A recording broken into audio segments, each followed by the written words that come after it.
श्रीराम समर्थ. श्री गणेशाला, शारदेला, समर्थ सद्गुरूंना, सूतांना, सनकादिकांना, शुकाचार्यांना वंदन करून क्षणभर नामस्मरण करू. श्रीमद भागवत सारामृत कथेचे श्रवण करू. ओम नमो भगवते वासुदेवाय. ओम नमो भगवते वासुदेवाय. ओम नमो भगवते वासुदेवाय.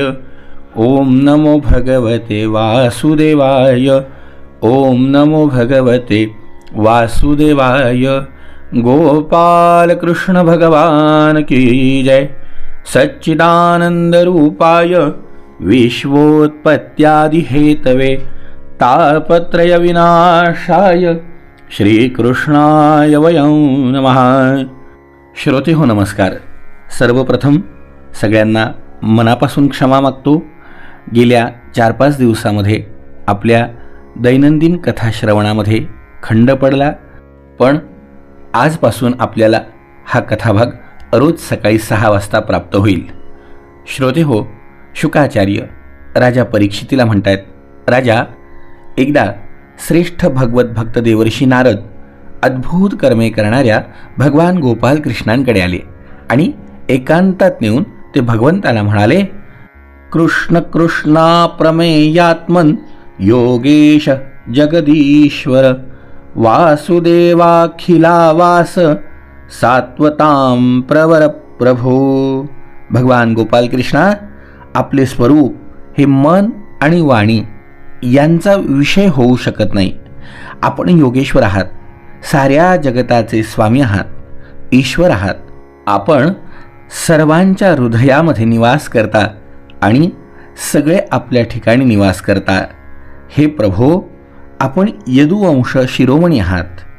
त्वमात्मा सर्वभूतानामेको ज्योति रिवैधसाम गूढो गुहाशय साक्षी महापुरुष ईश्वरः. प्रभो, जसा एकच अग्नी सर्व लाकडांमध्ये व्यापून असतो, तसंच आपण एकटेच सर्व प्राण्यांचा आत्मा आहात. आत्मस्वरूपाने असूनही आपण स्वतःला झाकून ठेवता. पंचकोशरूप गुहेच्या आत राहता. आपण पुरुषोत्तम, सर्वांचे नियंते आणि या सर्वांचे साक्षीदार आहात.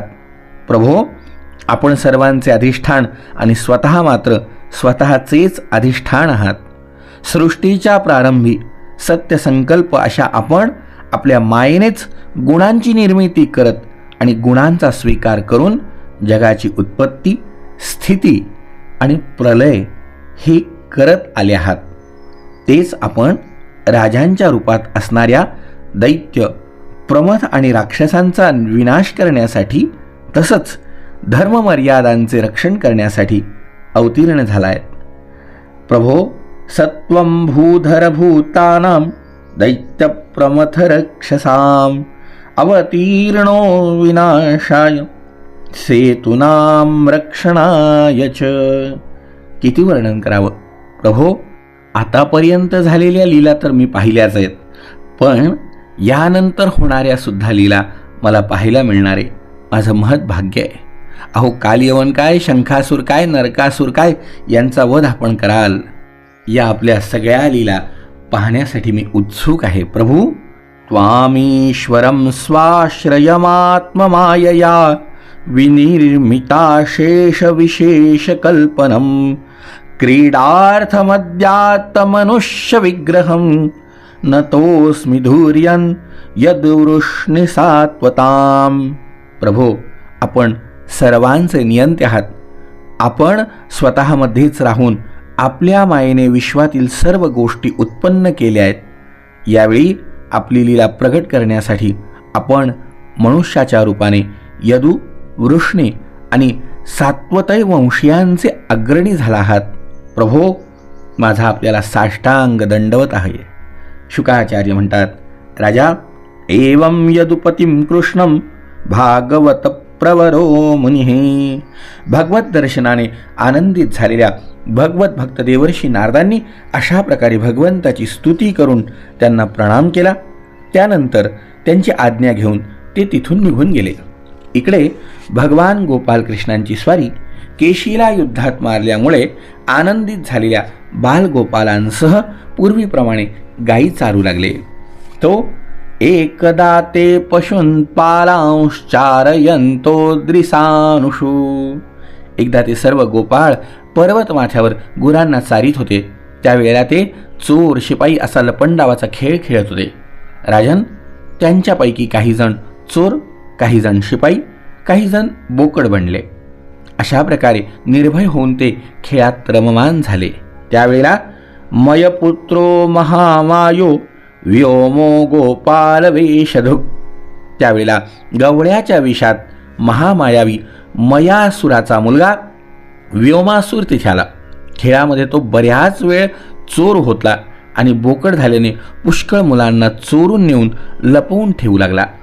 ते महान असुर वारंवार त्यांना घेऊन जाऊन एका डोंगराच्या गुहेत ठेवून तिचे दार एका मोठ्या शिलाखंडाने झाकून टाकत होते. अशा प्रकारे गोपाळांपैकी फक्त 4-5 जण शिल्लक राहिले. राजा भक्तरक्षक भगवंतानी त्याची ही चाल ओळखली. जेव्हा तो गोपाळांना घेऊन जात होता त्याच वेळेला सिंह जसा लांडग्यांना पकडतो तसं त्यांनी त्याला बळच पकडलं. बलवान व्योमासुराने एखाद्या पहाडाप्रमाणे आपलं खरं रूप प्रगट केलं आणि स्वतःला सोडवून घेण्याचा प्रयत्न तो करू लागला. पण भगवंतानी पकडल्यामुळे कळवळणारा तो स्वतःला सोडून घेऊ शकला नाही. जेव्हा श्रीकृष्णांनी आपल्या दोन्ही हातांनी जखडून टाकून त्याला जमिनीवर पाडलं आणि एखाद्या पशुप्रमाणे त्याचा गळा दाबून त्याला मारलं, तेव्हा देवता विमानात बसून त्यांची ही लीला पाहत होते. राजा, नंतर भगवान गोपालकृष्णांनी गुहेच्या तोंडाशी लावलेला शिलाखंड फोडला आणि गोपाळांना त्या अडचणीतून बाहेर काढलं. तेव्हा देव आणि गोपाळ भगवंताची स्तुती करू लागले आणि भगवान गोपालकृष्ण आपल्या गोकुळात परत आले. राजा, अक्रूरोपी च तांद्रात्रिम मधुपूर्यान् महामतिः. महाबुद्धिमान अक्रूर सुद्धा त्याच रात्री मथुरेत राहून सकाळी रथात बसून नंदाच्या गोकुळाकडे निघाला. गच्छन् पथि महाभागो भगवत्यंबुजे क्षणे भक्तिं परामुपगत एवमेतच्चिंतयत्. राजा, भाग्यवान अक्रूराची कमलनयन भगवंताच्या ठिकाणी परमभक्ती होती. त्यामुळे गोकुळात जाताना तो असा विचार करू लागला की मी असं कोणतं शुभ कर्म केलं होतं, अशी कोणती दीर्घ तपश्चर्या केली होती. किं मया चरितं भद्रं किं तप्तं परमं तपः किं वाथाप्यर्हते दत्तं यद्रक्षाम्यत् केशवम्. कोणत्या सत्पात्र व्यक्तीला असं कोणतं दान दिलं होतं की ज्याचं फळ म्हणून आज मला भगवान गोपाल कृष्णांचं दर्शन होणार. ममैतद्दुर्लभं मन्य उत्तमश्लोकदर्शनं विषयात् मनो यथा ब्रह्म कीर्तनं क्षुद्रजन्मनः. विषयासक्त अशा मला भगवंताचं दर्शन अतिशय दुर्लभ होतं. पण असं काही न होता मला अधमाला सुद्धा भगवान गोपाल कृष्णांचं दर्शन होईलच. जसं काळरूप नदीतून वाहत जाणारा एखाद्या वेळी संसार पार करू शकतो, आज माझी सारी पापं नष्ट झाली. ममाद्यामंगलं नष्टं फलवांश्चैव मे भवः. सगळे पाप नष्ट होऊन योग्यांच्या सुद्धा ध्यानाचा विषय असणाऱ्या भगवंताच्या चरणकमलांना मी आज प्रत्यक्ष नमस्कार करणार आहे. अहो, कंसाने आज माझ्यावर मोठी कृपा केली. त्याने पाठविल्यानेच मी या भूतलावर अवतीर्ण झालेल्या स्वतः भगवंताच्या चरणकमलांचं दर्शन घेईन. त्यांच्या नखमंडलाच्या केवळ कांतीचे ध्यान करूनही पूर्वी ऋषी या अज्ञानरूप अपार अंधकार राशीला पार करू शकले. ब्रह्मदेव, महादेव आदी देव ज्यांची उपासना करतात, लक्ष्मीदेवी आणि प्रेमी भक्तांसह मोठे मोठे ज्ञानी लोकसुद्धा ज्यांची आराधना करतात, जे गायी चारण्यासाठी गोपाळांबरोबर वनामध्ये भ्रमण करतात, त्या श्रीचरणांचे आज मला दर्शन होणार. खरंच मी किती भाग्यवान आहे. त्या मुकुंदाचे गाल कान देखणे आहेत. त्यांचे लालसर कमळासारखे नेत्र स्मितपूर्वक पाहतात. त्यांचे ते कुरळ्या केसांनी शोभणारे मुखकमळ मला आज खात्रीने पाहायला मिळणार आहे, कारण आज ही हरणे माझ्या उजव्या बाजूला जात आहेत. शुभ शकून मला होत आहेत. पृथ्वीवरील भार उतरविण्यासाठी भगवान विष्णूंनी स्वेच्छेने मनुष्यावतार धारण केला. त्या सौंदर्याच्या खाणीचे आज मला दर्शन होणार. खरंच काय भाग्य आहे माझं. सर्व पापांचा नाश करणारे त्यांचे परममंगल गुण, कर्म आणि जन्म यांनी युक्त असलेली वाणीच जगाला जीवन देती, सौंदर्य देती आणि पवित्र करती. परंतु जी वाणी हे वर्णन करीत नाही ती प्रेताच्या साज शृंगारासारखीच व्यर्थ होय. अशा भगवंताचं गुणगान केलं पाहिजे.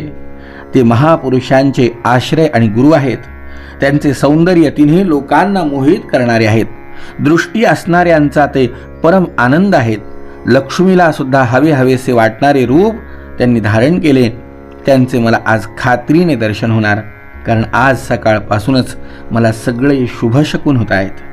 जेव्हा मी त्यांना पाहील तेव्हा सर्वश्रेष्ठ पुरुष बलराम तसंच भगवान गोपाल कृष्णांच्या चरणांना नमस्कार करण्यासाठी लगेच रथातून उडी टाकीन. योगी आत्मसाक्षात्कारासाठी ज्यांना आपल्या हृदयामध्ये धारण करतात त्यांना मी आज प्रत्यक्ष पाहून त्यांच्या चरणांवर लोटांगण घालणार आहे. त्या दोघांच्या बरोबरच त्यांच्या वनवासी मित्रांना सुद्धा वंदन करणार आहे. जेव्हा मी त्यांना चरणांवर नमस्कार करील, माझं मस्तक त्यांच्या चरणांवर ठेवील, तेव्हा ते आपले करकमल माझ्या मस्तकावर ठेवतील ना.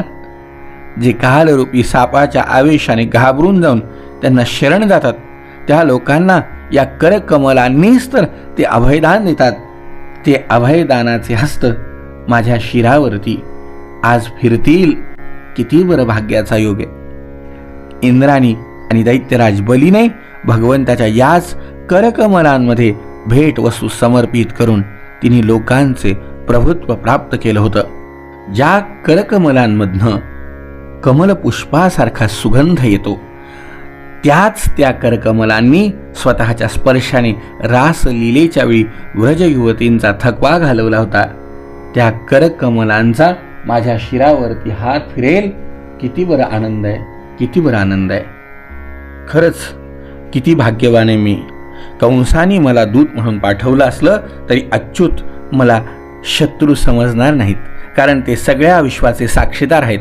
म्हणून माझ्या अंतःकरणाच्या आत बाहेर काय चाललं आहे ते क्षेत्रज्ञ रूपाने आपल्या निर्मल ज्ञान दृष्टीने पाहतायत. मी त्यांच्या चरणांजवळ हात जोडून विनम्र भावाने उभा राहीन. तेव्हा स्मित हास्य करीत ते दयार्द्र दृष्टीने माझ्याकडे पाहतील. त्यावेळेला माझे जन्मोजन्मीचे सगळे पाप त्याच वेळेला नष्ट होईल आणि मी निशंकपणे परमानंदामध्ये मग्न होऊन जाईल. मी त्यांच्या नात्यातला असून त्यांच्या अत्यंत हितचिंतकातला आहे. यांच्याखेरीज माझं दुसरं दैवत नाही. म्हणून ते आपल्या पुष्टबाहूंनी मला हृदयाशी धरतील. त्याच वेळी माझा देह तीर्थ स्वरूप होईल आणि माझी कर्माची बंधनं तुटून जातील. ते मला जेव्हा आलिंगन देतील आणि मी हात जोडून मस्तक लवून त्यांच्या समोर उभा राहीन, तेव्हा ते मला अक्रूर काका म्हणून हाक मारतील. तेव्हा माझे जीवन धन्य होईल. भगवान गोपाल कृष्णांनी ज्याला आपलं म्हटलं नाही त्याच्या त्या जन्माचा धिक्कार असो. त्यांना कोणी प्रिय नाही, कोणी अत्यंत जवळचा नाही, त्यांचा कोणी नावडता नाही, कोणी शत्रू नाही, त्यांच्या उपेक्षेला पात्र असणाराही कोणी नाही. तरीसुद्धा कल्पवृक्ष ज्याप्रमाणे आपल्याला जवळ घेऊन याचना करणाऱ्याला त्याच्या मागितलेल्या वस्तू देतो, त्याचप्रमाणे भगवान सुद्धा जो त्यांना जसा भजतो त्याला ते तशा प्रकारचं फळ देतात. शुकाचार्य म्हणतात, राजा, अशा प्रकारचा विचार करत करत अक्रूर महाराज वाटेमध्ये भगवंताच्या चिंतनामध्येच बुडून गेलेले असताना चालणारा तो रथ येऊन गोकुळामध्ये थांबला. सगळा विचार त्यांच्या डोक्यामध्ये सुरू होता. मनामध्ये ते विचार करत होते, मी विनम्र भावाने मस्तक लवून जेव्हा बलरामदादांच्या समोर उभा राहीन तेव्हा ते हसत हसत मला आपल्या हृदयाशी धरून माझे दोन्ही हात पकडून मला घरात घेऊन जातील, माझा पाहुणचार करतील, मला विचारतील, मला अतिशय प्रेमाने वागणूक देतील. हा सगळा विचार करत करत राजा अक्रूर काकांची स्वारी गोकुळामध्ये येऊन पोहोचली. आणि पुढे काय झालं उद्याच्या भागामध्ये श्रवण करू. जय जय रघुवीर समर्थ।